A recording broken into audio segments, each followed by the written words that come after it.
MDI world की जानिब से आपकी खिदमत में हाजिर है अनमोल खजाना। बिस्मिल्लाहिर्रहमानिर्रहीम। अस्सलामु अलैकुम नाजरीन, उम्मीद करते हैं आप सभी लोग खैर व आफियत से होंगे। अनमोल खजाना के एक और नए एपिसोड में आप सभी लोगों का तहे दिल से इस्तकबाल है। नाजरीन, आज के एपिसोड में हम आपको बताएंगे दुनिया में हठ धर्मी की शुरुआत किसने की। नाजरीन, हठ धर्मी कहते हैं गलत होने के बावजूद अपने आप को सही ठहराना और उसी पर अड़े रहना।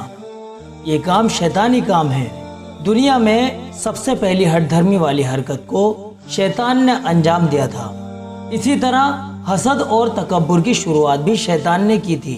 हसद कहते हैं किसी को अल्लाह पाक ने कोई नेमत दी हो तो सामने वाले शख्स से ये ख्वाहिश करे कि वो नेमत उससे छिन जाए। जिसके पास वो नेमत है, चाहे सामने वाले को वो नेमत मिले या ना मिले। और तकब्बुर कहते हैं अपने आप को बड़ा समझना, यानी घमंड करना। ये गुनाह का काम सबसे पहले शैतान ने किया था। उसने अपने आप को बड़ा समझा था और हजरत आदम अलैहिस्सलाम को अपने से छोटा और कमतर समझा। जब अल्लाह ताला ने हजरत आदम अलैहिस्सलाम का मिट्टी का पुतला बनाया था तो तमाम फरिश्तों को हुक्म दिया था कि वो हजरत आदम अलैहिस्सलाम को सजदा करें। सबने अल्लाह ताला के हुक्म को माना और एकदम सजदे में गिर गए। शैतान भी वहीं पर मौजूद था। उसने सजदा करने से इनकार कर दिया और अपनी बात पर अड़ा रहा। खुद बात जुल्फ़कार जिल्द नंबर 1 पेज नंबर 134।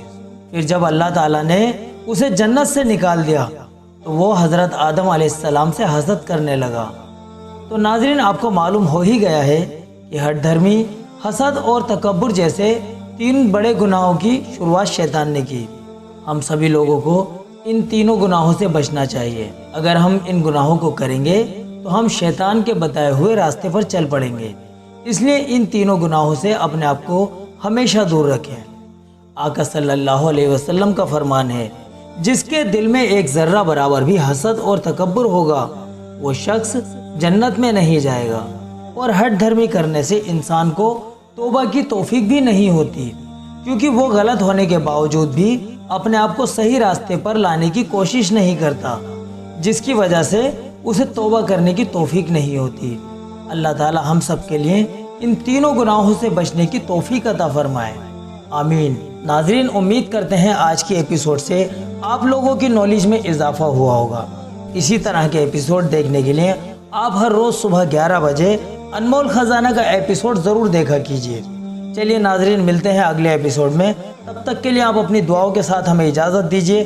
अस्सलामु अलैकुम व रहमतुल्लाहि व बरकातुहू।